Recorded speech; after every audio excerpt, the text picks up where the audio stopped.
Adam, disappointing result. How do you assess performance overall? Yeah, really disappointing.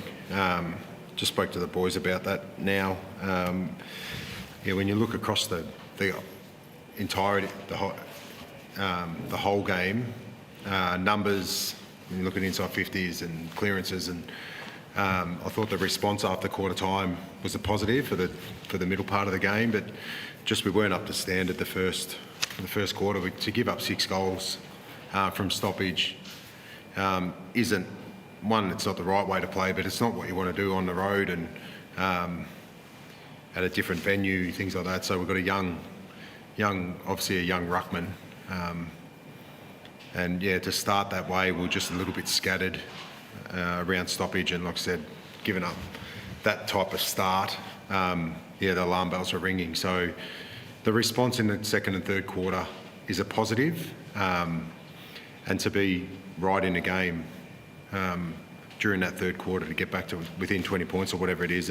And I understand the last quarter you're going to roll the dice and try different things, and the scoreboard might blow out a little bit, but the first quarter is just frustrating and just not up to standard. So we've just got to get to work during the week and get better at it. How did you personally respond to putting the onus on the leaders in there? Because you've got a couple of pretty experienced characters in that midfield. Yeah, well, we did. We needed a lift. Structurally, we didn't really change anything. There was a couple of little things we did around our setup at centre bouncer. And like I said, the response of a first gamer that's played a handful of AFL footy, let alone or any AFL games, I thought was terrific for a young guy, Ollie Hayes-Brown. The story's an amazing story. So for him to adjust and really crash in and set the tone in that second quarter was exactly what we're after. We were negative 16 for contested possession. That's not the way that we play. So by half time, I think we had got that back to almost even. So yeah, as a coach, that's all you can ask for is a response, but you just hope you don't give them that much of a start. Whether they were just a little bit fresher coming off a bye, things like that. But yeah, there's no excuse. Our players were really stinging and they responded in the right way. But yeah, we've got to get to work.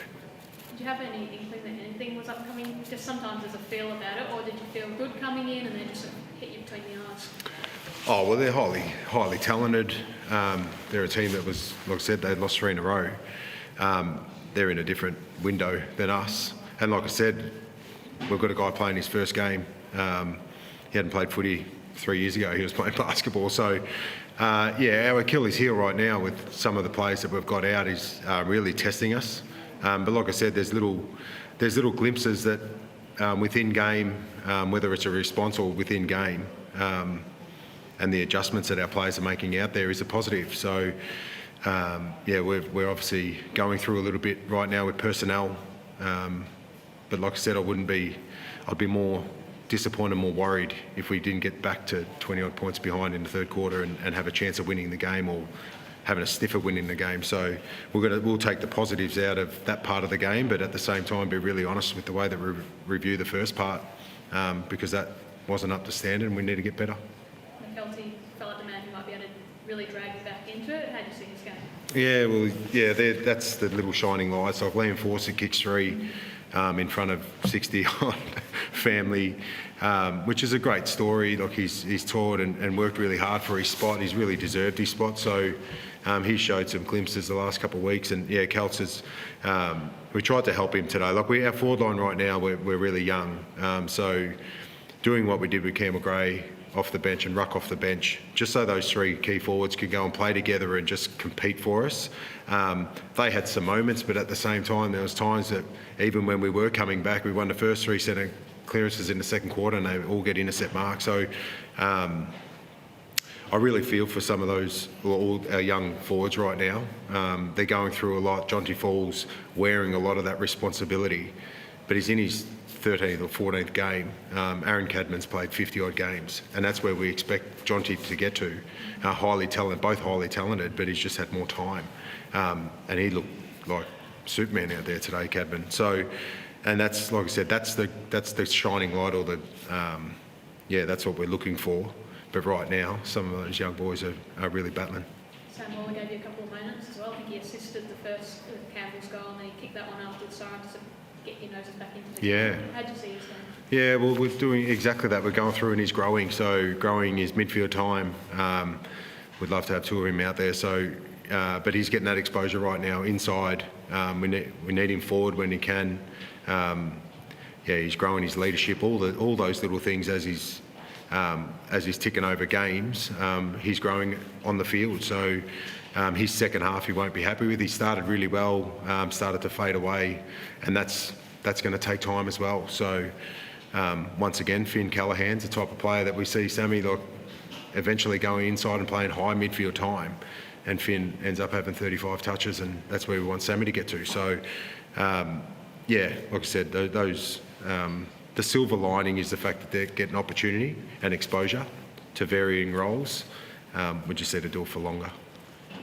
Just in terms of where do you feel like you're at generally? Obviously, you jagged a win at Boston's early last year. That hasn't come, but do you feel like you've made some clear progress that you can see, or where do you feel like that? Well, like I said, we dealt with a few injuries in the first few games and in game, which was pretty tough. The last couple of weeks, I feel like when you're winning, like I said, inside 50s and clearances, and you're giving our forwards opportunity, I'd be more worried if I was sitting here and we'd lost by 9 goals and it was 70 inside 50s to 35, and it's just like our methods off. I feel like we're on the right path. We've played 3 of the top teams in the first 5 games as well. So the draw while we're going through what we're going through was always going to be a bit of a test. But within that, like I said, there's some blue sky within those games that we've just got to keep looking at and growing. But at the same time, be really honest with where we're not up to standard, and we've just got to get better. So our players know that, and they'll come in during the week to do so. Did you get anyone back against North? Well, Samson Ryan to be available. He had obviously got suspended for the 1 week, and I think Josh Gipkus will be available as well. So we might get a couple of troops back. In the next few weeks, Sam Cumming got through half a game at VFL, so we just didn't want to risk him today, but if he gets through a full game, he might be available. The next few weeks, hopefully we'll get some of those young boys back out there and doing what they do, and so we can start getting them closer to 20 or 30 games. So, like I said, really frustrating. We just weren't good enough today. No, it's still a few days off, but does a game like that against a team that also has a lot of young fellas in there give you opportunity to throw guys like Walker into midfield more? Where they're not getting battered by big 200 game or AFL. As in next week? Yeah. Yeah, well, no doubt. Well, we're going to do that anyway. The learning that, like I said, they're playing against Clayton Oliver and Finn Callaghan and Toby Green today, like they're all Australian players and best and fairest players, and to get our young boys some opportunity and exposure against that type of calibre, or the calibre players, we're not going to shy away from that. We want Seth Campbell to get opportunity inside, and obviously when Taj Hotton's available, he'll get that exposure as well, and Sam Cumming. So we're not going to shy away from throwing those young boys, but they're ready for it. We've just got to be able to maintain it for longer. So, next week will be 2 young teams going at it together. But like I said, our focus will be reviewing this game, really honestly, training really hard, and looking forward to next week after that. No injuries come from today? No, touch wood, it's been a couple of weeks we've got through. So that's the positive. So a couple of little positives in the middle part of the game that we'll look at, but physically we got through. Just last one, how was your experience of the Broncos? Because I know some teams said, we love to playing at Adelaide Oval. How'd you find this one? Well, we've played here a couple of, so we set our process of staying here rather than the city worked out better. It was a bit unusual staying in the same hotel as the other team. But it's obviously good accommodation. Our players, we're not going to use that as an excuse for the way that we started. It's a good ground, but we'd love to, obviously we're a big footy club, we'd love to play on Adelaide Oval at Gather Round for sure. Thanks for that. No worries.